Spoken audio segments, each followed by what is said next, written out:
there are priests out there who have not done good things, and you've done really good things and yet are being punished for that. And so Yeah. it's so difficult to see. There's been a realignment in the divisions in Christianity. It used to be pretty much of a vertical distinction. And they got the Catholics here, Baptists, Anglicans, whatever it might be, and they would all, coalesce within their own category. Now, as I see it, the division is horizontal.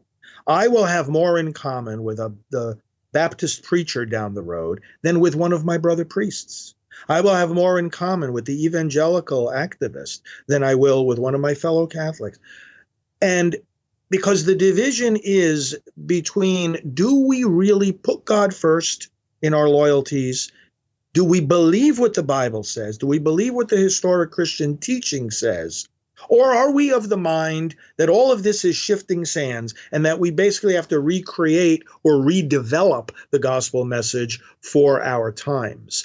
Now, we do develop better and better means of conveying the gospel. I mean, look at what we're doing right now. This technology that we're using, boy, can you imagine if St. Paul had his hands on this, it'd blow his mind. And social media, St. Paul would have loved to use that to get the message across.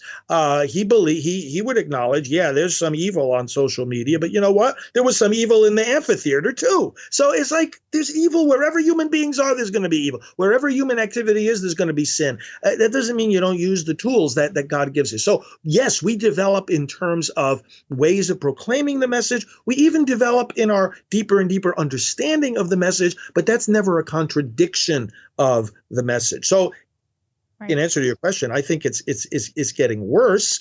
But what's getting better is that Christians who across that horizontal divide are affirming the biblical truth, are affirming the historic teaching, and are saying, I think, Danielle, this gets to the heart of it, are saying we're ready to do what the scriptures say when they call us to lay down our lives for God and for our neighbor, and for us in the pro-life movement, and for me personally, devoting all my energy, all my time, all my ministry to defending the unborn. It's a matter of laying our lives down for them. Laying down our lives. That means the government might take away your freedom or your life or your possessions.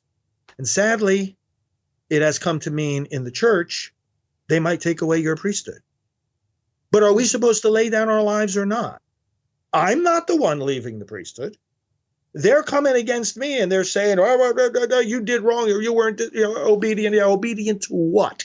They haven't identified what the specific, this is the other outrage. They're not even identifying what the specific accusations are, because it's about as meaningless as the accusations they launch against President Trump.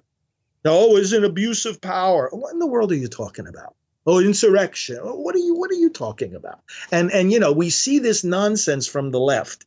They take otherwise legitimate processes and institutions of government and they weaponize them in order to cancel their political opponents. Our audience needs to understand, as sad as it is, that some in the church do the same thing. They take otherwise legitimate processes and institutions of the church, they weaponize them against people like me who are saying messages that are just making them a little bit too uncomfortable politically. I mean, look what they've done to your dad over the years, right? I mean, that's the same thing. It's the same attack from a left that has absolutely no tolerance for the truth.